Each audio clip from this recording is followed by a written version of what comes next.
How So qaliinka uu horeeyo arkaysid sasahay. oh my god qaliinka ugu horeeya arkay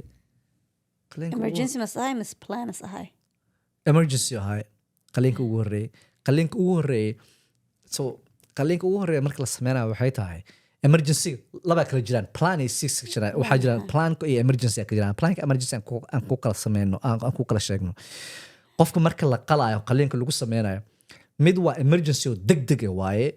because cunuga dhimanayo cunuga wadnihiisa soo dhacayo ama wax kala dhacayaan ama hooyada dhibaato soo gaaraysa hooyada dhibaato badankeed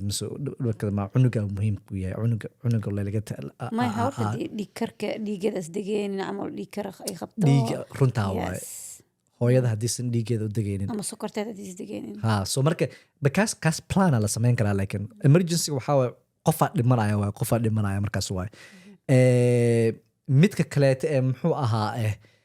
plankan waxaa waaye waa lagula hadlaa waxaa lagu leeyahay intaana kusoo jirtay intaana soo joogtay intaana soo waxaysatay hore uma socoteed wax soconaya ma jiraan saacadooyina la joogaa wax walbaa la isku dayay patowsa midka la lahaayo cirbada laiskugu diraayo lagugu diray wax badan waa lagu siiyey kii sublingualka midka ma arkin oo daanka inta la furo meesha lagu gelinayo carabka hoostiisa lagu sameeyey waxa ma soo bixeen step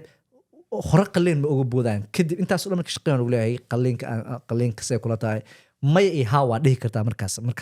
doorashada iskale laakiin mar haddii ay cunuga nafsadiisa ay halis gasho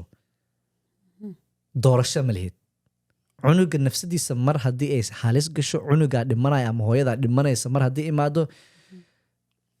hadal iyo waxyaalahaasi dhami jiraan isla markii waa lagu waldafaya nuu kala wada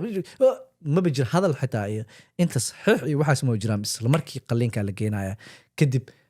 waxay ku kala duwan tahay planka markii lagu sameynaya marka aad idhaahdo okay ayaga hadii waxba socon halii gee qaliinka aniga halii qalo iyo markii emergency lagu geeyo waxay kala duwan tahay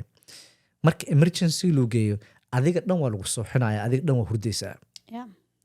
marka adigu hurdada ninkaada ma soo geli karo qof kale ku imaan kara ma jiraan adigoo dhan waaba jiiftaabo